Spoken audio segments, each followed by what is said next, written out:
तो फाइनली हमारे बिटकॉइन में बहुत बड़ी लूजिंग स्ट्रिक चल रही थी, वो हमारी अब खत्म हो चुकी है, हमारी लूजिंग स्ट्रिक ब्रेक हो चुकी है। अगर लूजिंग स्ट्रिक आपको नहीं पता लूजिंग स्ट्रिक क्या होती है, लूजिंग स्ट्रिक वो होती है जैसे अगर हमने कोई ट्रेड लिया है तो उसमें जो भी हमने ट्रेड लिया 7 से 8 trade back to back stop loss hit हो गए, मतलब पहला ट्रेड लिया एसएल हिट हो गया, दूसरा एसएल हिट हो गया, तीसरा एसएल हिट हो गया, मतलब ऐसे करके 4 5 6 7 8 ऐसे बैक टू बैक हमारे एसएल हिट होते हैं, उसको बोलते हैं लूजिंग स्ट्रिक। तो हमारी यहाँ पे लूजिंग स्ट्रिक खत्म हो चुकी है। हमने ये जो ट्रेड लिया था इसमें हमने बिटकॉइन में 3100 पॉइंट का प्रॉफिट बुक किया है, जिसमें हमें रिस्क टू रिवॉर्ड कितना मिला 1:6.7, मतलब हमारे जो 6 ट्रेड है 6 ट्रेड का लॉस सिर्फ एक ट्रेड में कवर हो गया।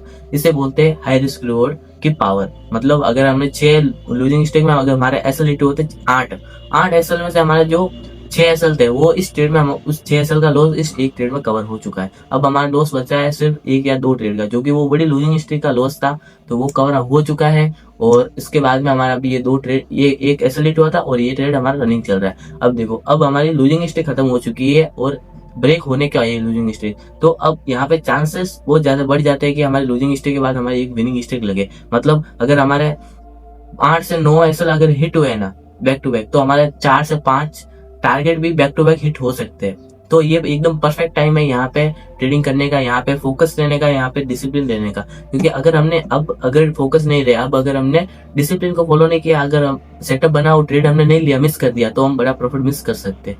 तो अगर आप स्ट्रेटेजी पे काम कर रहे हो, आप अगर एक स्ट्रेटेजी पे काम कर रहे हो और आपको ये पता है कि भाई लूजिंग स्ट्रिक लग चुकी है, तो लूजिंग स्ट्रिक लगने के बाद जब एक टारगेट हिट हो जाए, इसका मतलब लूजिंग स्ट्रिक ब्रेक हो चुकी है। मतलब आपने 8 एसएल हिट हो गए और एक टारगेट हिट हुआ, तो इसका मतलब अब आपके चांसेस बहुत ज्यादा है कि आपके 3 और 4 और टारगेट हिट हो सकते हैं। तो ये लूजिंग स्ट्रिक के बाद विनिंग स्ट्रिक लगने की प्रोबेबिलिटी हाई होती है। तो इस टाइम पे ट्रेडिंग करना और सही से फोकस होकर ट्रेडिंग करना वो ज्यादा जरूरी है।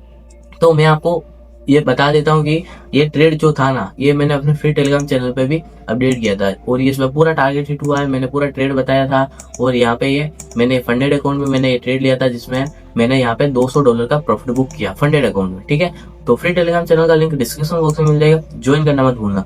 अब यहाँ पे देखो 31 पॉइंट हमने यहाँ पे कैप्चर किए। अब यहाँ पे हमारा जो लॉस था, अभी भी हमारा 2 ट्रेड का लॉस बाकी है, अभी मतलब हम ब्रेक इवन पे चल रहे हैं, हमारे स्मॉल लॉस में। हमारा बड़ा लॉस चल रहा था बैक टू बैक, इतने दिनों से लूजिंग स्ट्रीक चल रही थी, लेकिन अब हमने एक टारगेट हिट किया, इसका मतलब हमारा थोड़ा हम स्मॉल लॉस पे हैं। तो अब यहाँ पे एक ट्रेड लिया, एक कैसे लिया, अब ये ट्रेड लिया, यहाँ पे ये ट्रेड रनिंग चल रहा है, लेकिन यहाँ पे विनिंग स्ट्रीक लगने की चांसेस बहुत ज्यादा है। तो विनिंग स्ट्रीक में टाइम पे हम एक भी ट्रेड मिस नहीं करना है। तो फिर टेलीग्राम चैनल ज्वाइन करना मत भूलना, जो भी ट्रेड बनेंगे यहाँ पे अपडेट कर दूंगा, ठीक है।